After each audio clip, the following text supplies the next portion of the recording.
Assalamualaikum warahmatullahi wabarakatuh. Kembali lagi dengan saya Missy Dwi Suryani dengan NIM 2000-2010, Prodi Administrasi Pendidikan Universitas Negeri Padang.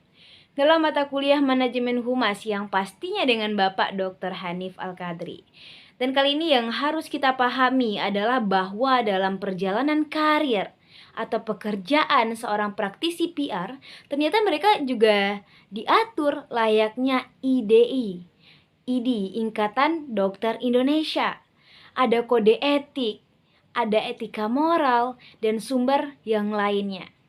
Aktivitas kepiaran ketika mereka bekerja, jadi ada aturan-aturan, itulah yang akan diikuti. Tidak bisa seenaknya saja, sembarangan. Mereka untuk menjalankan aktivitas kepiaran dengan semena-menanya, sesuka-sukanya. Karena ini merupakan profesi internasional, maka ada aturan-aturan etika yang sudah ditetapkan secara internasional pula.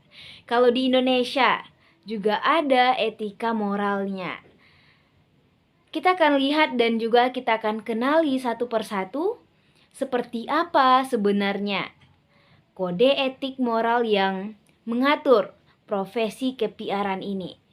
Kita coba telaah dulu kode etik itu apa. Kode etik pada prinsipnya kalau kita ambil dari Kamus Besar Bahasa Indonesia atau beberapa pendapat dari para ahli, akhirnya kita dapat menyimpulkan seperti ini. Kode etik itu adalah tuntunan profesional yang sangat erat dengan satu kode etik setiap profesi. Jadi profesi apapun sebenarnya ada aturan yang menjadi tuntutan profesionalnya. Nah, kode etik itu berkait dengan prinsip etika yang berlaku untuk sebuah profesi. Lebih jauh, kode etik itu juga bisa dianggap sebagai sebuah tanggung jawab satu prinsip bagi kaum profesional. Bahkan sedemikian pula pokoknya seakan-akan tidak harus lagi dikatakan bahwa itu adalah satu treatment yang jelas aturan mainnya. Yang sadar atau tidak sadar, yang suka atau tidak suka. Diikuti karena sebagaimana diuraikan orang yang profesional sudah akan dengan sendirinya berarti orang yang bertanggung jawab sesuai dengan profesinya. Prinsip-prinsip yang mengatur kode etik banyak sekali. Misalnya ada prinsip keadilan. Nah, prinsip keadilan ini menuntut orang untuk profesional agar menjalankan profesinya secara adil dan tidak merugikan pihak manapun. Yang lain ada prinsip otonomi. Ini dituntun terhadap dunia luar yang mereka diberikan kebebasan menjalankan profesinya. Prinsip berikutnya adalah prinsip integritas moral. Ini berdasarkan hakikat, ciri-ciri profesi terlihat jelas, punya komitmen untuk menjaga profesinya dan nama baiknya, serta kepentingan orang lain dan masyarakat banyak. Sekarang ada kaitan antara etika dan citra. Karena bagaimanapun dalam public relation, tujuan utamanya itu adalah menciptakan, membangun, mempertahankan dan memperbaiki citra lembaga atau perusahaan. Ingat, kode etik yang diterapkan oleh profesi yang menaungi kepiaran secara profesional itu merupakan kode etik perilaku dari Humas Internasional, diterima dalam konferensinya oleh Implayer. Ada beberapa ikhtisar etik yang muncul dalam IMPRA itu.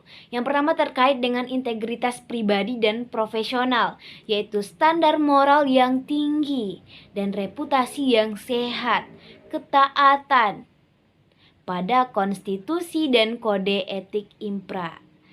Ingat, IMPRA itu adalah International Public Relation Association.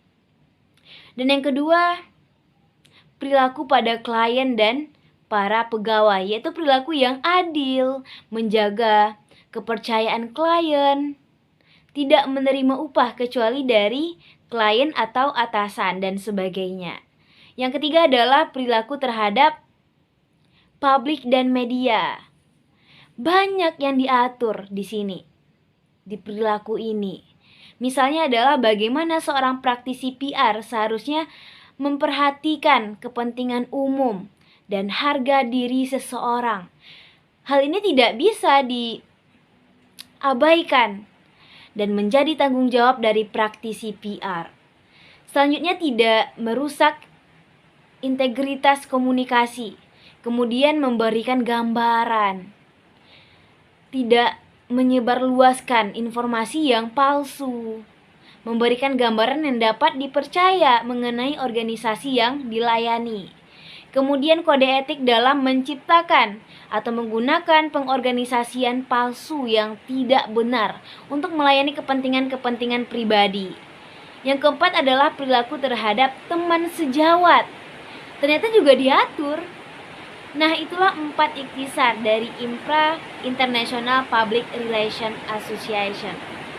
Sekarang kita lihat lebih jauh tentang bagaimana etika dalam kegiatan public relation. Seorang praktisi humas atau praktisi PR dari semua perusahaan atau lembaga atau organisasi seharusnya menguasai etika-etika umum. Ada aturan-aturan etika moral yang mengatur tanpa disadari. Yang pertama terkait dengan komunikasi yang baik. Media komunikasi yang baik antara lembaga dengan publiknya. Yang kedua adalah tidak terlepas dari faktor kejujuran atau integriti. Jadi apapun kondisi yang ada, apapun permasalahan yang muncul, yang namanya praktisi PR tidak boleh menjual janji. Kemudian yang ketiga, memberikan kepada bawahan atau karyawan adanya sense of belonging, sense of quantity, sense of responsibility. Untuk perusahaan, termasuk etika sehari-hari dalam komunikasi dan berintegrasi untuk semuanya. Kita coba lihat selanjutnya adalah menyampaikan informasi penting kepada anggota dan kelompok yang berkepentingan, menghormati prinsip-prinsip rasa hormat terhadap nilai-nilai kemanusiaan. Jadi ada aturan mainnya,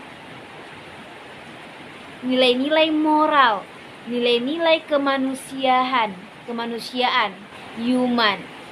Yang ketujuh, menguasai teknik dan cara penanggulangan kasus-kasus sehingga dapat mengambil keputusan, mengambil solusi, mempertimbangkan secara bijaksana dari persoalan-persoalan yang dialami karyawan. Jadi ada kebijakan-kebijakan dengan menguasai teknik dan cara menanggulangi kasus itu sehingga mendapatkan solusi yang terbaik. Nah, mengenal batas-batas yang berdasarkan kepada moralitas. Jadi kualitas dan kegiatan itu ialah moralitas dalam profesinya seorang PR lembaga.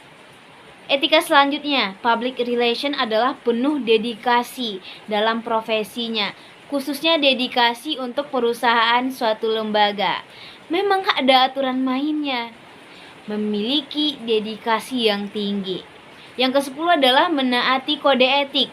Itu keseluruhan kode etik yang tertulis, itu apakah yang sudah diturunkan oleh peradaban International Public Relations Association, dan tuntunannya itu punya kode etiknya, dikembangkan, diturunkan sesuai budaya atau kapasitas masyarakat. Begitu juga dengan di Indonesia, ada kode etik profesi perhumasan. Jadi namanya kode etik profesi perhumasan di Indonesia. Yang jelas karena kita berada di Indonesia, jiwanya adalah Pancasila maupun Undang-Undang Dasar 1945 sebagai landasan utama dalam tatanan hidup sosial, tata kehidupan nasional, diilhami dari Piagam PBB sebagai landasan tata kehidupan internasional. Dilandasi juga dengan Deklarasi ASEAN pada tahun 67, tepatnya tanggal 8 Agustus. Dan sebagai pemersatu bangsa ASEAN Tenggara, dan dipedomani pula dengan cita-cita, keinginan, dan tekad untuk mengamalkan sikap dan perilaku kehumasan secara profesional. Nah, sekedar pengenalan tentang pasal demi pasal. Yang kita coba telaah paling tidak ada 4. Pasal pertama, pasal 1, pasal 2, pasal 3, dan pasal 4.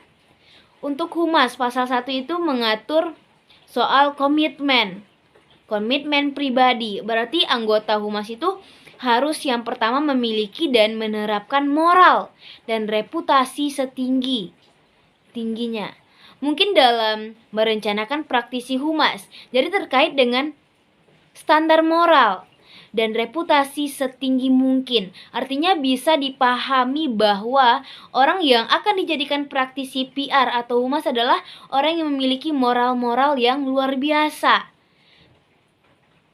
dan reputasi yang tinggi. Jadi kalau ada masalah dengan moral, berarti tidak bisa menjadi praktisi PR. Etika. Dan yang kedua itu berperan serta, berperan nyata, dan sungguh-sungguh dalam upaya memasyarakatkan kepentingan bangsa atau Indonesia.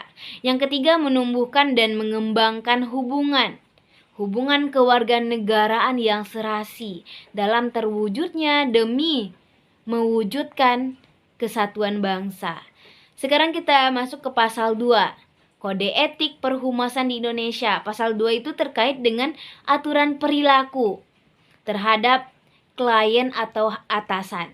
Beberapa di antaranya dalam pasal ini di mana anggota humas di Indonesia harus berlaku jujur dalam hubungan dengan klien atau atasan. Jadi yang disampaikan itu sebuah kebenaran. Yang kedua, tidak mewakili dua atau beberapa kepentingan yang berbeda atau yang bersaingan untuk mencari keuntungan sendiri. Jadi tidak boleh ada dua yang harus diwakili dalam hubungan ini. Tapi itu diatur dan harus ada persetujuan dari pihak-pihak yang terkait akan hal itu. Yang ketiga ini ialah bahwa anggota perhumasan di Indonesia itu harus menjamin karakter, kerahasiaan, serta kepercayaan yang diberikan klien atau atasan atau pimpinan. Dan yang keempat, anggota perhumasan Indonesia harus tidak boleh melakukan tindakan atau ucapan yang cenderung merendahkan martabat klien atau pimpinan. Maka kita harus menjaga obrolan dalam berkomunikasi. Dan selanjutnya, perilaku terhadap klien. Ini bahwa harus ada keyakinan anggota perhumasan ini. Perhumasan itu tidak akan menyerahkan kepada calon klien atau calon atasan bahwa pembayaran atau imbalan jasa-jasa mereka harus didasarkan pada hasil-hasil tertentu. Pasal ketiga dari Kode Etik Perhumasan Indonesia ternyata mengatur tentang perilaku terhadap masyarakat di media massa. Pertama, kode etik tentang pribadi. Kedua, kode etik tentang perilaku kita pada atasan atau klien. Dan ternyata di pasal 3 mengatur kode atau perilaku terhadap masyarakat dan media massa. Isinya secara umum ada 4. Yang pertama, harus menjalankan kegiatan profesinya dengan memperhatikan kepentingan masyarakat. Yang kedua, tidak melibatkan diri dalam tingkat manipulasi dan integritas sarana maupun jalur komunikasi massa. Tidak boleh seperti itu. Yang ketiga, anggota perhumasan itu tidak boleh menyebarkan informasi yang tidak benar, yang tidak sesuai dengan faktanya. Yang keempat, anggota Perhumasan Indonesia tidak harus senantiasa membantu kepentingan masyarakat banyak atau bangsa Indonesia. Sekarang kita masuk ke bagian terakhir, pasal 4. Kode etik perhumasan di Indonesia ini mengatur soal perilaku terhadap teman sejawat. Praktisi kehumasan Indonesia minimal harus melakukan 3 hal. Yang pertama, tidak dengan sengaja merusak dan mencemarkan nama baik atau reputasi tindakan profesional teman sejawatnya.